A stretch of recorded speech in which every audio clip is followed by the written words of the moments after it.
తాకట్లో ఉన్న మీ బంగారాన్ని విడిపించి ఆ రోజు ఆన్లైన్ రేటుకి కొంటాం. Sharma gold company.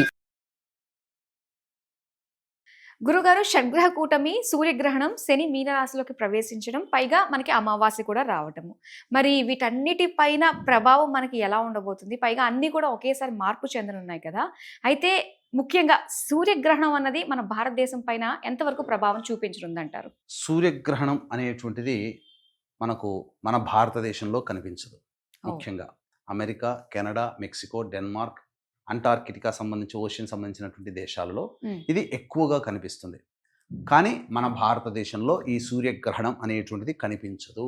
కనిపించినటువంటి గ్రహణానికి నియమాలు పాటించాల్సిన అవసరం లేదు. అంటే నియమాలంటే ఏంటి? పట్టు విడుపు స్నానాలు చేయడము, పూజా మందిరములు, దేవతా వస్తువు విగ్రహాలు అన్నీ కూడాను శుభ్రపరచుకోవడము, అన్ని ఆహార పదార్థాల్లో దర్భపుల్లలు వేసుకోవడం, ఇలాంటివి పాటించాల్సిన అవసరం లేదు. కానీ రవి చంద్రుడు ప్రపంచానికి ఒక్కరే కాబట్టి ఆ రవి పితృ, చంద్రుడు మాతృ రూపంగా కొలుచుకుంటాం. కాబట్టి వారికి ఆ రవిచంద్రులకి గ్రహణాలు అనేటువంటివి ఏర్పడినప్పుడు ప్రపంచవ్యాప్తంగా ఎప్పుడు జరుగుతూనే ఉంటాయి. ప్రతి సంవత్సరం 4-5 సార్లు గ్రహణాలు ఉంటాయి. అవన్నీ కూడా అమూల్యమైనటువంటి సమయాలు.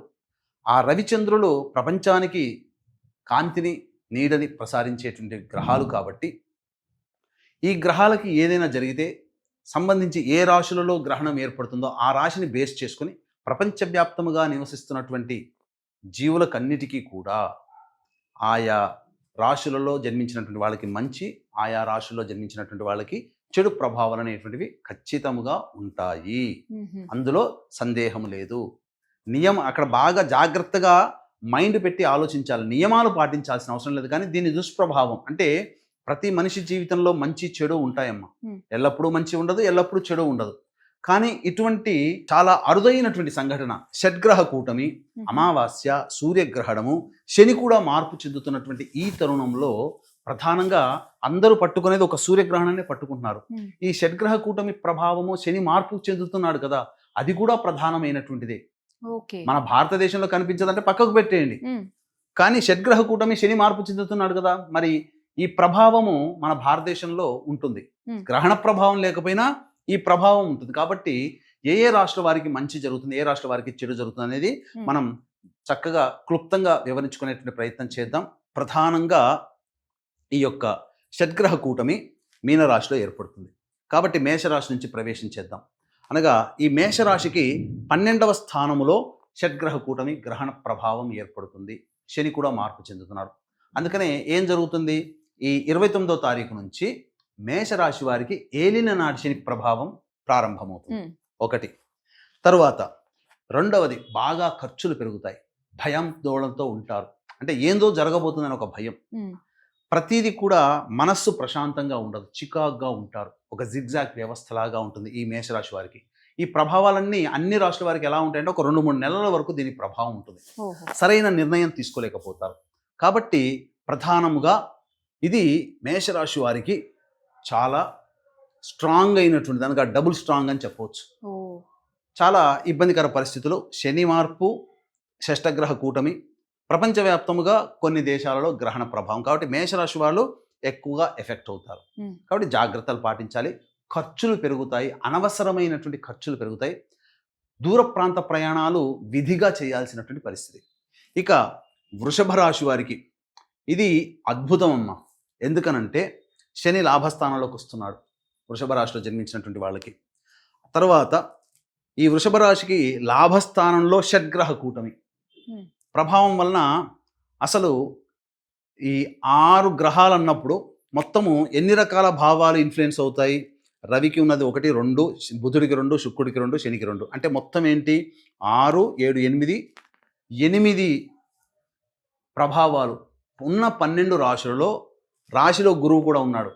కాబట్టి 9, 10 భావాల ఫలితాలు పూర్తిగా సంపూర్ణంగా బలం చేకూరుతాయి. ఒక రాశికి 10 రకాలైనటువంటి భావాల ఫలితాలు లాభంలో రావడం అనేటువంటిది చాలా మెరుగైనటువంటి విషయం. కాబట్టి అంది వచ్చినటువంటి అవకాశాలని ఈ వృషభ రాశిలో జన్మించినటువంటి వారు అందిపుచ్చుకోండి.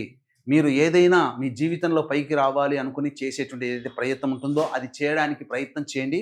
ఖచ్చితంగా ఇటు గురువు, ఇటు సంబంధించినటువంటి 6 గ్రహాలు మీకు సంపూర్ణంగా అనుకూలంగా ఉండబోతున్నాయి. కాబట్టి అన్ని రకాలుగా సంతోషకరమైనటువంటి వార్తలు, విజయాలు, ఉద్యోగంలో వాళ్ళకి, వ్యాపారంలో ఉన్నటువంటి వాళ్ళకి అన్ని మేలు, వ్యాపార విస్తరణకి కూడా అన్ని అనుకూలంగా వృషభ రాశి వారికి ఉంటాయి. నో డౌట్ వృషభ రాశి వారు చాలా అదృష్టవంతులు ఈ యొక్క ప్రభావాన్ని అనుసరించి. ఇక మిథున రాశిలోకి కనుక చూసుకున్నట్లయితే ఈ మిథున రాశిలోకి ప్రధానంగా దశమ స్థానంలో షడ్గ్రహ కూటమి ఏర్పడుతుంది.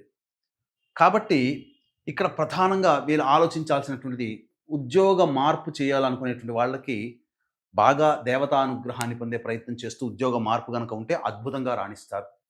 అలాగే చేస్తున్నటువంటి వృత్తి, వ్యాపారము, ఉద్యోగంలో కళంకం అంటే మీ పేరుకి మచ్చ తెచ్చేటువంటి సంఘటనలు చోటు చేసుకుంటాయి.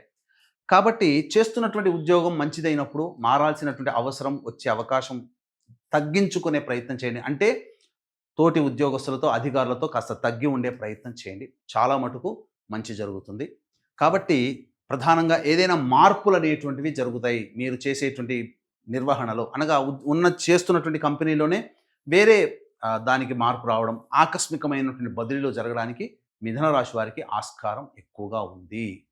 ఇక కర్కాటక రాశి వారికి చూసుకున్నట్లయితే ప్రధానంగా ఈ కర్కాటక రాశి వారికి లాభంలో గురుడు యోగమే, వ్యయస్థానంలో కుజుడు, అలాగే నవమ స్థానంలో ఈ షడ్గ్రహ కూటమి ప్రభావం ఏర్పడుతున్నటువంటి కారణం చేత ఈ కర్కాటక రాశి వారికి అనుకూలంగా ఉండేటువంటి గ్రహాలు 2 మరియు కుజుడు, గురువు 3, అనుకూలంగా లేని గ్రహాలు 3 గ్రహాలు, 3-4 గ్రహాలు. కాబట్టి ఏమవుతుంది, ఫలితాలన్నీ కూడాను సామాన్యంగా ఉంటాయి. ఏది జరిగినా మంచి చెడు సమానమే, పాలు నీళ్ళలాగా కలిసిపోతాయి, సమస్యలు సుఖాలు. కాబట్టి మిశ్రమమైనటువంటి ఫలితాలు కర్కాటక రాశిలో జన్మించినటువంటి వాళ్ళు పొందుతారు. కాబట్టి ఇబ్బంది పడాల్సినటువంటి అవసరం లేదు. ముఖ్యంగా తండ్రి గారి ఆరోగ్యం పట్ల శ్రద్ధ వహించాలి. ఆస్తి వివాదాలకు సంబంధించినటువంటి విషయాలు ఎక్కువగా శ్రద్ధ పెడతారు. అలాగే ఆస్తి పంపకాలకి మార్గం సుగమమవుతుంది. అలాగే కోర్టు సంబంధమైనటువంటి వ్యాజ్యములు ఉన్నప్పుడు మీదే గెలుపు అయ్యే అవకాశాలు ఎక్కువగా ఉన్నాయి. ఇక సింహరాశి మనం చూసుకుంటే సింహరాశిలో జన్మించినటువంటి వారికి ప్రధానంగా అష్టమ శని ప్రభావం ప్రారంభమవుతుంది. ఇది మహాదోషం. అలాగే ఈ షష్టగ్రహాలన్నీ కూడా 6 గ్రహాలు అన్నీ కూడా అష్టమ స్థానంలో ఉండడం ఇది చాలా దోషభూయిష్టం. అందుకనే 3 మార్క్స్ వేస్తున్నాను. మేషరాశి కన్నా సింహరాశి డేంజర్ జోన్లో ఉన్నట్టు. ఒకసారి ఈ సింహరాశిలో జన్మించినటువంటి వాళ్ళు గుర్తు తెచ్చుకోండి, 2006 నుంచి 2009 సంవత్సరం, ఆ 3 సంవత్సరాలు మీ జీవితం ఎలా ఉందో ఒక్కసారి కూర్చొని వెనక్కి వెళ్ళండి. Flash back.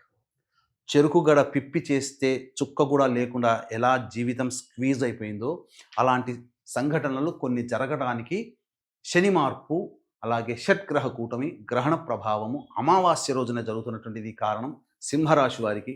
కాబట్టి జాగ్రత్తలు పాటించండి. నిర్ణయాలలో మీకు ప్రధానంగా సింహరాశిలో జన్మించినటువంటి వారికి నిర్ణయ శక్తి లేకపోతుంది.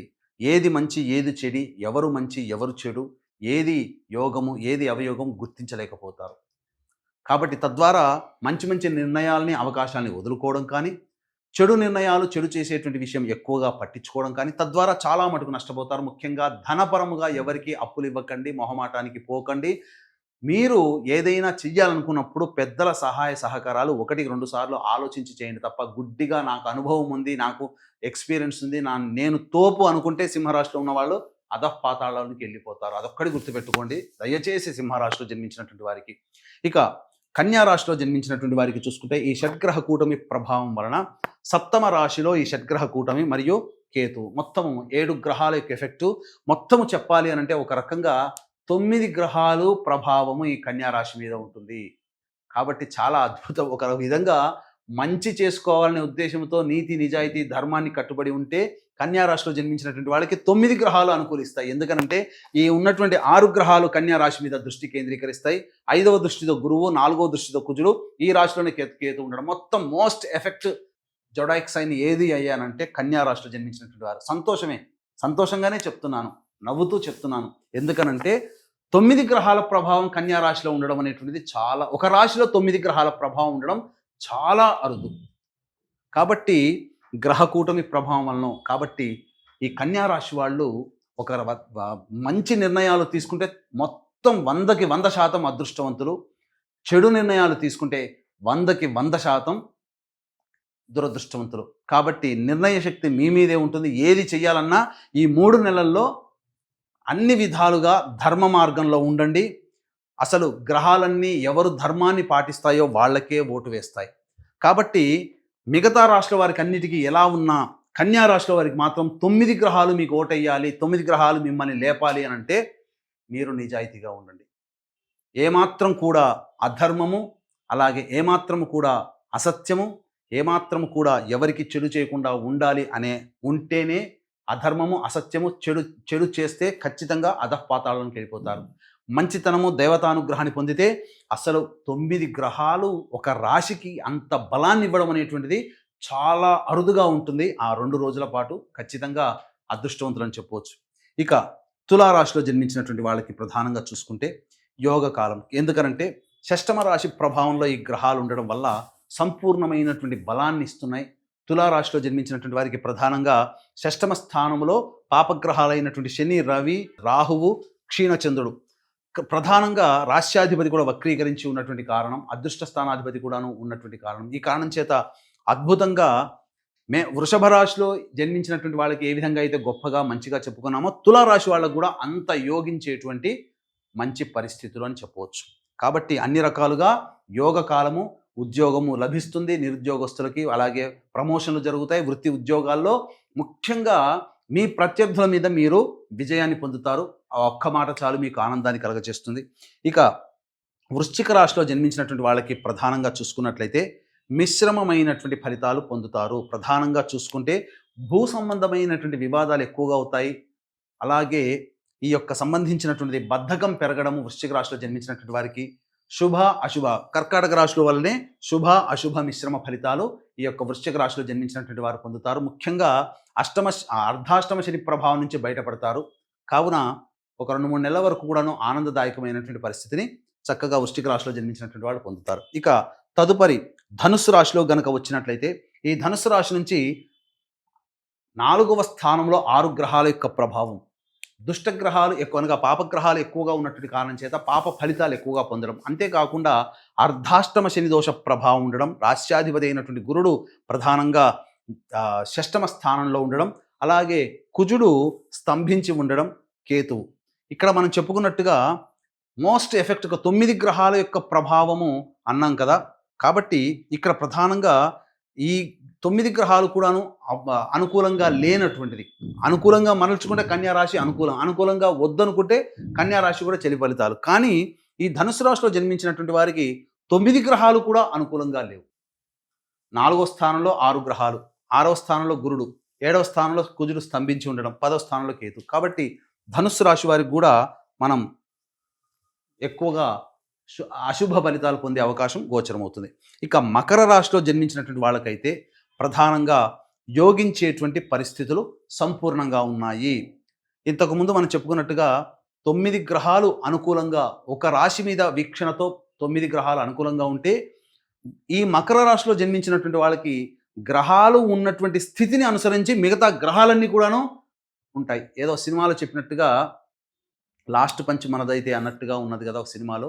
అలాంటిదే గ్రహాలన్నీ మనకు శుభాన్ని ఇవ్వడానికి ఉంటే మనకేంటి అన్నట్టుగా. ఎందుకంటే 3 గ్రహాలు, 3వ స్థానంలో 6 గ్రహాలు, 5వ స్థానంలో గురువు, 6వ స్థానంలో కుజుడు స్తంభించి ఉండడం, 9వ స్థానంలో కేతు. 9 గ్రహాలు ఇష్టం లేకపోయినా శుభ ఫలితాలని మకర రాశి వాళ్ళకి కట్టబెడతాయి. ఇక అంతా శుభంగా ఉంటుంది. వృషభ రాశి, తులారాశి, మకర రాశి వాళ్ళకి గోల్డెన్ ఆఫర్స్ అన్నీ కూడా. ఇక కుంభరాశిలో జన్మించినటువంటి వారికి చూసుకున్నట్లయితే ప్రధానంగా కుంభరాశిలో జన్మించినటువంటి వారికి 2వ స్థానంలో కుటుంబ స్థానంలో షడ్గ్రహ కూటమి, 4వ స్థానంలో గురువు, 5వ స్థానంలో కుజుడు మరియు 8వ స్థానంలో ప్రభావం కేతు. ప్రధానంగా ఏ గ్రహం కూడా అనుకూలంగా లేనటువంటి పరిస్థితి. ఖర్చులు ఎక్కువగా ఉంటాయి. కుటుంబ సభ్యుల మధ్య వాగ్వివాదాలు పెరుగుతాయి. ప్రధానంగా కుటుంబంలో చికాకులు పెరుగుతాయి. ధన నష్టం ఎక్కువగా ఉంటుంది. కంటికి సంబంధించినటువంటి బాధలు ఎక్కువగా ఉంటాయని చెప్పవచ్చు. ముఖ్యంగా ఈ యొక్క కుంభరాశిలో జన్మించినటువంటి వారు దంత వైద్యుని సంప్రదించాల్సినటువంటి పరిస్థితులు గోచరమవుతున్నాయి. కాబట్టి కుంభరాశి వారు కూడాను మోస్ట్ ఎఫెక్ట్గానే చెప్పవచ్చు. ఇక ఆఖరిదైనటువంటి మీనరాశి.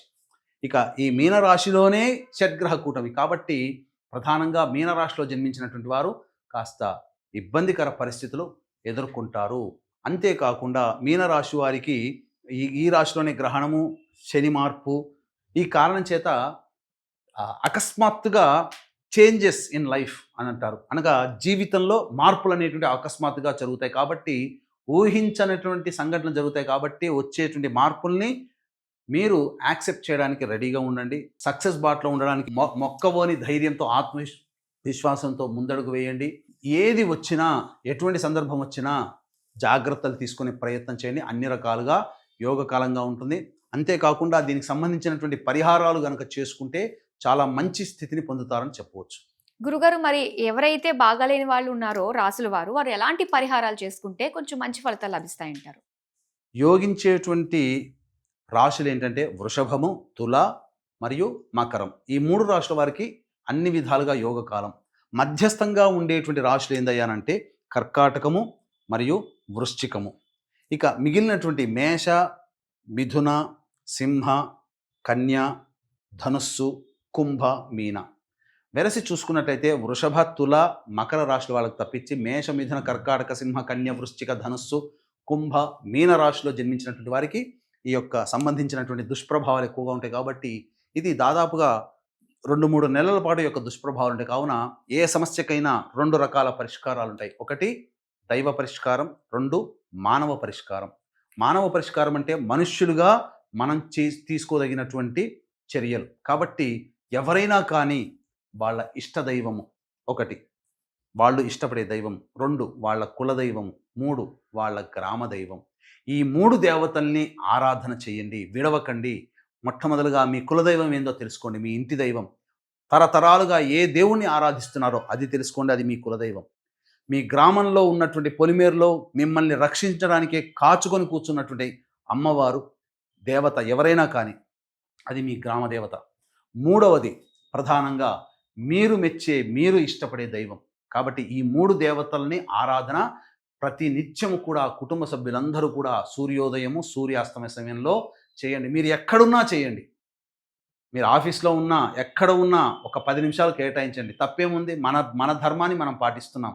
ఎవడో ఏదో అనుకుంటాడని మనం చేయట్లేం. మిగతా మతాల వాళ్ళు పాటించట్లేరా? వాళ్ళు ప్రార్థనలు చేసుకోవట్లేదా? మనం ఎందుకు సిగ్గుపడాలి? పాటించండి.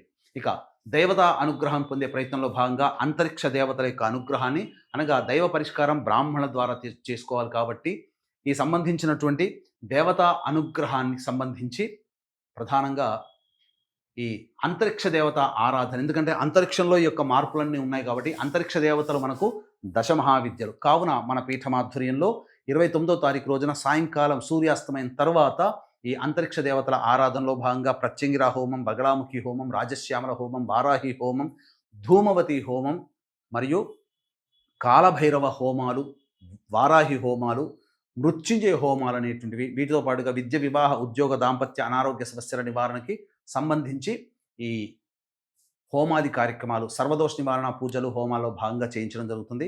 సాయంకాలం 5 గంటల వరకు కూడా మీరు ఈ యొక్క కార్యక్రమంలో మీ గోత్రనామాలు నమోదు చేసుకోవచ్చు. అవకాశం ఉన్న వాళ్ళు కార్యక్రమం తదనంతరం కాంటాక్ట్ చేసి మీ పూర్తి వివరాలు తెలుసుకోవచ్చు. గురుగారు, షడ్గ్రహ కూటమి అలాగే సూర్యగ్రహణం శని మీనరాశిలోకి రావడం వల్ల జరిగే మార్పులతో రాసుల వారు ఎలాంటి జాగ్రత్తలు, పరిహారాలు చేసుకోవాలనే విషయాలు మా అందరికీ తెలియజేసినందుకు ధన్యవాదాలు. సర్వం శ్రీ ఉమామహేశ్వర పరబ్రహ్మార్పణమస్తు.